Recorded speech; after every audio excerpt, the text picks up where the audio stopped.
can't complain when you are there for me.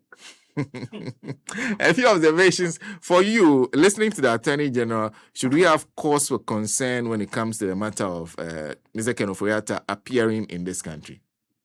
In fact, every Ghanaian should be worried at this stage in time, because as it is right now, there's little we can do as a country. Now, the discretion is on the U.S. government to be exercised as whether they will allow Ken Ofori Atta to be brought to Ghana or otherwise. Now, the narrative that has been given by the Attorney General indicates that they've done their part. So now U.S. government will look at the processes that have been filed and same transmitted to them and see whether there's any ground for Ken to be brought into this country. There are two main issues that we need to be concerned with. And the first one is, if what we are hearing that Ken has started the process of being a citizen of the U.S., I can tell you that it's going to be extremely, extremely difficult for Ghana to have Ken to be prosecuted, because the U.S. government is very particular about giving out their citizens to any African country. Now, if the other side happens, that is to say that he has started the process, but he has not been successful yet, then there's that likelihood, possibility, for having Ken country to stand trial. So, to be very honest with you and candid with you, we have laid down to do Ken is coming or otherwise. I see.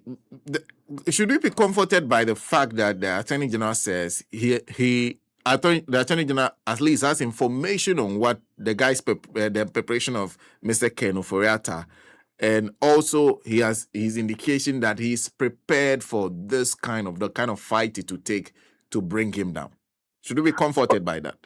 Well, yes, and yes, and I don't expect my senior colleague to say that he has given up at this stage in time. When a lawyer takes up a matter, it is the expectation of the lawyer to say that, hey, I'm going to fight this all out. But don't forget that you are fighting another lawyer on the other side. Don't forget that we are talking of political will. Don't forget that we are talking about external country who also peruse whatever information you have sent to them and see whether that has met their judicial requirement as far as extradition is concerned. And therefore, we can only pray with my senior to say that, yes, he's ready to fight it. But I can tell you that it's not going to be an easy battle. Now, as a country, we need to, apart from our people in here like lawyers, we need to also consider lawyers from other jurisdictions if we really mean to fight this game, So that is where we are currently. I see. What do you think it would take for us to succeed? At this point in time, predict anything. The only thing we can pray for is, since we have willingly given out our people to U.S. for prosecution, we only have to pray that they also raising up with us to say that, look, this is a guy who was once in the finances, in charge of the finances of the country, and therefore, if the country feels that there has been some form of mismanagement for you to be brought to its own country or that country to stand trial, they should, if America actually claims to be the first country to promote anti-corrupt practices, then they must give him Ken to be tried here. Otherwise, it's going to be very, very difficult at this material time, extremely difficult.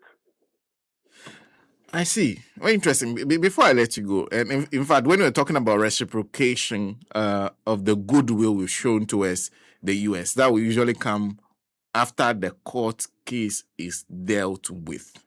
And from what we are hearing, it seems that depends largely on the case we built in the U.S. court, right? That's correct.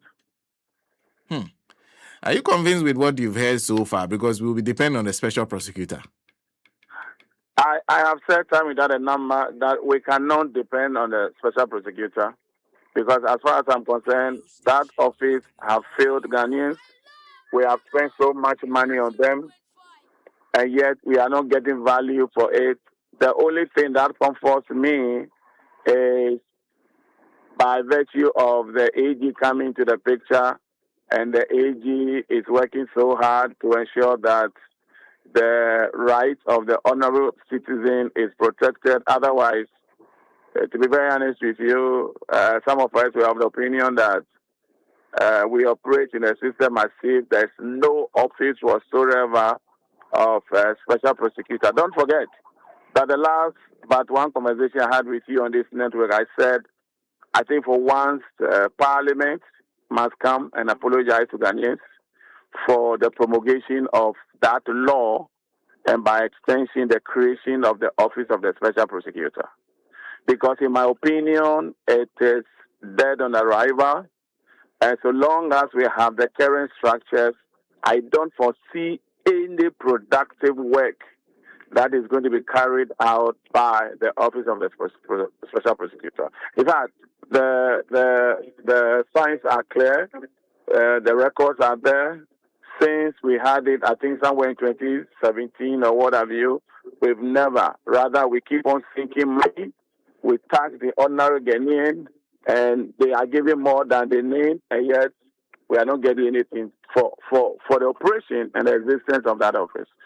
So for me, where I see it's a dead meat. Food for. Hello, Counsel. Yeah. Okay. Thank you. Thank you very much for speaking to us.